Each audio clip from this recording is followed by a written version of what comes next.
My name is Jay, and for the last 2 months, I've been running an online wrestling league called Tokon. The roster for this wrestling league is comprised of people from the community who I get to work in conjunction with to create these like idyllic versions of themselves or these characters that they have in their head that they want to see come to life. All of this passion and creativity from the community comes together in a weekly show where we get to tell stories and you see rivalries form and bonds broken and people chasing championships and glory, and there's rivalries, and it's so much fun, you guys. Hopefully through this video series, I'll be able to tell you guys some of the stories that we've been able to tell through this time in a long form summary and some of the motivation behind it and some behind the scenes, and really help capture the magic that is ROT. There's no story in ROT that's more personal for me as the creator than the rise of Tank Scenary. To explain why Tank Scenary's story is so important and why it's so personal for me, I have to tell you a quick story about the history of my channel, because I think that'll give you a fuller picture. A couple years ago when I started out streaming, I saw a pretty similar trajectory of a lot of people who start streaming for the first time. Lower viewership, and I wasn't really building a fan base. I was just going live and it would be like my wife and maybe one of my friends. And we did a version of the wrestling league back then called YMW. And at first it was just me and a handful of friends making characters. And after a while, like enough people joined in that we were like, man, we could do this week to week, and we could maybe like have a story that carries over. And there was something so magical about that environment where people have something that, regardless of what we're all doing in our personal lives day to day, every week at the same time, we would all come together and just bond for 2 hours. And it was great. So as YMW was progressing and going along and the roster was growing and viewership was up, my channel started to see a lot of traffic. And me being new to streaming at the time, I didn't have the foresight to understand that I was being view botted. I didn't understand that somebody had paid for my channel to get all of these followers. And so I felt on top of the world. I thought, oh my God, I got to 1,100 followers in a couple of months. Like, that's crazy. Like this could be something. I could, potentially pursue this as something that would. And just to be vulnerable with my audience, it was pretty embarrassing when I found out that 95% of what I thought was organic growth on my channel wasn't, and that really shook my confidence a lot. To be celebrating these milestones and then, and so I let that stop me from streaming. And I didn't go live on my channel for a very long time. I very abruptly just ended YMW, and this community that we had built just kind of dissolved. So fast forward to 2026, and a few of my friends have sent me a similar message of, man, I really miss the wrestling streams. Shout out Frosted Mac and Cheese. Shout out Daddy Doula. Thank you guys for just reminding me of how fun those were for everybody. And so ROT was born. I wanted it to be a little bit more serious. YMW stood for Yamama Wrestling. It was just kind of like a community bit, like our joke. But this time around, I think trying to prove something to myself, I wanted a more serious name, but I wanted something that represented the idea of like picking yourself back up and trying again. And so we landed on Ring of Tokon, which is fighting spirit in Japanese. I thought fighting spirit wrestling was perfect.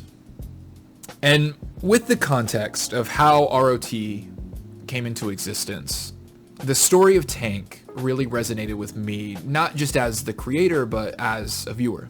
You see, Tank was at the top at the old promotion. World champion, international champion, tag team champion, king of the ring. They had everything with Druid's Grove. And if you sought greatness in YMW, if you wanted that main event spot, you had to go through Druid's Grove. Now, My channel's viewership is small, and I don't have a wide audience, but it is growing. And so what it means to be in that main event spot, to be the marquee match and to be featured and talked about and advertised on the Instagram and on the Discord, it means that if you're a creator, your channel is now being talked about to an audience of 10, 15, 20 people at a time and potentially giving you a spot. Again, with all humility, I don't have any sort of weight in the community that means that being featured on my channel will get you traffic. But as anyone who creates content knows, one new set of eyes is everything. And that's always what these wrestling shows have been about, is I want to promote my friends. And I want to give my friends a place to come together and to have fun.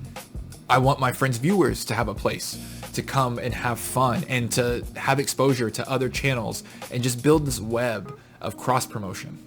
And so for me, when I look at Tank Sceneri coming in to ROT without Druid's Grove, no backup, no group, he's not established at the top of the card because there is no top of the card. It's a clean slate for everybody.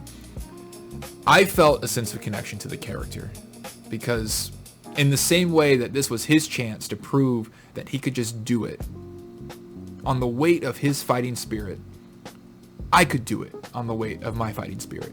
And so the redemption of Tank started. We very early on told this story that this is a man seeking redemption. This is a man who had the world, but he's in unfamiliar territory and he only has his own fighting spirit. One interesting thing about the first episode of ROT was I put Tank Sceneri against Janan, who was another YMW mainstay. And I think even though we build the match as YMW original versus YMW original, who's gonna win? For me, on a more personal level, with it being the first show, I remember watching back and thinking like, man, can Tank come into this new ground with like nothing and still be successful and still win and still steamroll people? And he did. And that was, I think, for me, the first returning spark. The first returning spark of passion with ROT was as a viewer, not as the creator, but as a viewer. I got to, quietly root for this guy and see somebody who is also trying to redeem themselves in the lore, also trying to redeem themselves. And I felt, a spark of hope. So we progress on a little bit. Okay, Tank Sceneri won. Tank Sceneri put away Janan. Let's see if he can do it again. I put him against Frosted Mac and Cheese, which is the original YMW wrestler. She's always been, outside of myself and my wife, the first person to want to sign up, the first person to have a character made. She has been with us since day one. And so to put Tank against somebody who was this huge fan favorite and somebody who was held as a mainstay again, and to watch him win again, that's when I knew we were onto something with this redemption story arc. And that's when we started to lean into it more. Now, week 3 was where we hit our first speed bump. Tank had been rolling through opponents, was undefeated. But on the other side of the card, we had introduced a new wrestler named Kay Miyowski. Sometimes with these wrestlers, there is just an intangible, there's a je ne sais quoi, there's something that connects them with the viewer, with the community. She has a cool entrance, she looks cool, she's based off of like a League of Legends character, we gave her a really cool backstory. She had a lot of momentum coming into this match. She was the first person to put a loss on the record of Tank. And again, as a viewer, as somebody who had an investment in this character and an investment in this redemption story arc, it rattled me a little bit. I was drawing these parallels between what I had going on with trying to get back into streaming and putting myself out there, and what this character had with trying to prove that he's enough. And so seeing that loss was just like, oh. So as we move forward with this character, we hit our first pivotal turning point, and that is the Rage in the Cage tournament. Up until this point, it was about if Tank, on the merit of his own fighting spirit, could be successful, not with a group and not with cheap tactics and not going in with momentum of being the main event guy, the champion. But now there was a finish line, because at the end of this tournament, the winner was going to go on to fight to be the first ever world champion. That's your mountaintop right there. That's main event spot, featured marquee, advertised every single week. That's the goal. And there was a level of validation that came with it, that if Tank could run through this tournament and win the world title, maybe he could prove that he was enough. In his first match, his opponent was attacked backstage and replaced by somebody who was on a complete tear, and I'm sure is going to get their own video at some point soon. Take a look at this. Envy whoever's coming out next.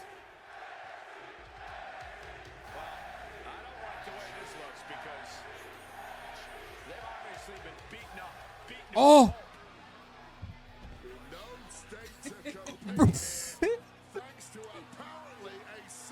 Brian Spector, let's fucking go! It looks like we've got a replacement fight. And a brawl's underway. What's the official gonna do here? It was supposed to be Tank versus Yona, but Brian knocked out Yona and took the spot. Not the opponent they were expecting, but they were still ready. Oh! Oh my god, Brian's going crazy. Despite this change up in the plan, Tank still gets the win and moves on. In his next match against Hot and Spicy Curry, Tank's attacked in his entrance from behind by a masked man. We'll cover the masked assailants in another video, but to give you a summary, the roster had been terrorized by a group of masked, hooded assailants who were just interfering in matches, attacking people from behind. They were causing mayhem. Tank, despite starting the match with lower health, still overcomes Hot and Spicy Curry and moves on. I cannot stress enough that these matches are simulated, that I have no say in who wins and who loses. But through this beautiful story that we've been telling, Tank Scenary makes his way through the tournament and to the finals, and who is waiting for him but none other than Kay Miyowski. The levels of storytelling here were beautiful. We had old school with YMW versus new school. You had the highest win rate male taking on the highest win rate female. We also have the biggest story of them all, which is Tank Scenary having to get to the finals through the one person who's beaten him up until this point. I know, watching him as a fan, my confidence was a little shaken. I've seen her beat him before, but on this path to redemption, Tank Scenary overcomes his one demon, and it puts him in the finals. A quick side note, I absolutely loved programming for his opponent to come in and just attack whoever the winner was, to kind of I'm waiting for you at the end. And so we do this really cool thing where the lights go out, it's quiet, you don't know what's going on, and when the lights come back up, his opponent for Rage in the Cage is in the ring and hits him with just a nasty choke slam. Oh, it was beautiful. And that gets us kind of to the end of the story of this video, which is Rage in the Cage. We made it through the first hour of that show, and I had a big aha moment revelation. I realized that my channel was doing the highest viewership that it had done in a pretty long time. I realized that my sub count was the highest it's been in a really long time. But most importantly, I realized that none of those things really mattered. My chat was having a phenomenal time. People were asking each other how their days were going, and they were cheering, and they were genuinely shocked by some of the twists and turns that we had, and they were just having fun. And I realized that I had put so much weight in the past on the growth of my channel, and being so concerned with how I looked and how my channel's performance gave me the credibility. And I realized something, that what made these streams great wasn't the analytics behind them. The streams were great in and of themselves. Went all the way up until about an hour into that show, feeling like I needed to see Tank win the title, so I could feel like we both capped off this redemption story together. I was so in the moment and just having fun with my friends that I realized even if he didn't win the title in the main event, the night was a win. I like to give the characters a little bit of pizzazz and maybe a special entrance or some special ring gear. And so the moment for his entrance, and I think it's something you really just have to see. So Check this out.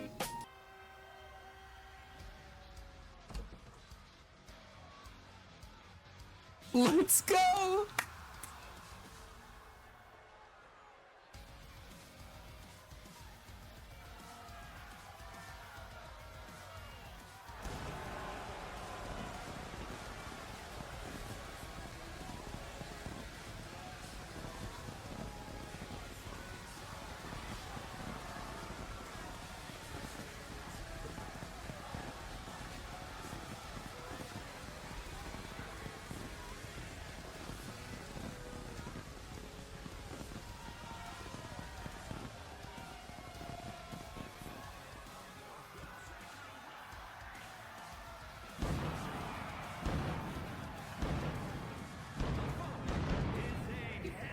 He's going crazy. There was just something so electric about that moment, and feeling like this character had come full circle. And it was really cool to be able to share that creatively with all of my friends. The match itself was great. They went on to have an absolute classic finisher, kick out, finisher, kick out. It ultimately came down to Tank pouring thumbtacks in the center of the ring on top of 8 corpses, hitting them with 2 spears, and then taking home that title. Bro, goosebumps. Goosebumps just thinking about it. I think if there's anything that I would want people to take away from the sum total of like 2 months worth of work and storytelling that we've done, that I've done, we're living in this cycle of being so focused on the end goals, and so focused on greatness, on world titles and prestige and notoriety. And in real life, we're thinking about having the big job and making the big money and how people are going to remember us, that we conflate our virtues with being a means to an end. You hear it so much as a kid, and it's what you're teaching your kids now, that you got to be respectful, and you got to be kind, and you got to work hard, and you got to have fighting spirit, and those are the things that are going to lead you to be great. And hey, listen, it's not for me to tell anybody how to live their life or what to believe, but what I would want to leave you guys with the story of Tank is that things like hard work and fighting spirit and whatever virtue that you want to put in that place, they're not just a means to an end for a better life. Those things, these virtues that we carry with us, this fighting spirit that helps us get up every single day, is an end in and of itself. It's something to hold high and hold in esteem, like a world title. Whatever you're doing in life, professionally or your hobbies, whatever it may be, I'm proud of you. And don't lose sight of the fact that determination and that fighting spirit that you have to get up every single day and put yourself out there is a win in and of itself. Thank you so much, guys, and I'll see you next time.